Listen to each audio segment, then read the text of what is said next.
উদ্দেশ্য প্রণোদিতভাবে আমার মক্কেলের চরিত্রের উপর কালিমা লেপন করা হচ্ছে।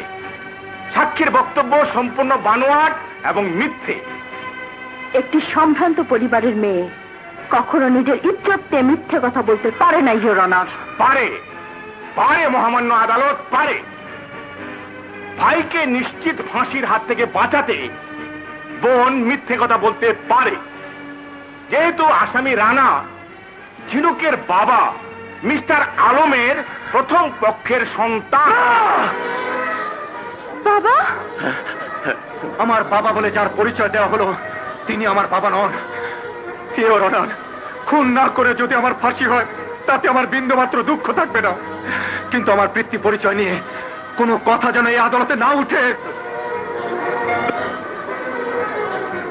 ইওর অনার, আদালতের মতো পবিত্র স্থানে দাঁড়িয়ে যে ব্যক্তি তার জন্মদাতাকে অস্বীকার করতে পারে তার পক্ষে খুন করেও নিজেকে নির্দোষ দাবি করা অস্বাভাবিক ব্যাপার নয়। ইওর অনার, আমার বিজ্ঞ প্রতিপক্ষ ভুলে যাচ্ছেন যে আমরা এখানে একটি খুনের মামলা পরিচালনা করতে এসেছি, পিতা ও পুত্রের সম্পর্ক স্থাপনের জন্য নয়।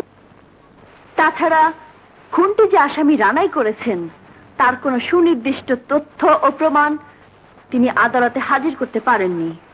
এমনকি রবিন যে ছুরি দ্বারা খুন হয়েছে, পুলিশ সেই ছুরিটি এখনো উদ্ধার করতে পারেনি। খুন করার পর আসামি হয়তো ছুরিটি কোথাও লুকিয়ে ফেলেছে। কারেক্ট, খুন করার পর খুনি ছুরিটি লুকিয়ে ফেলে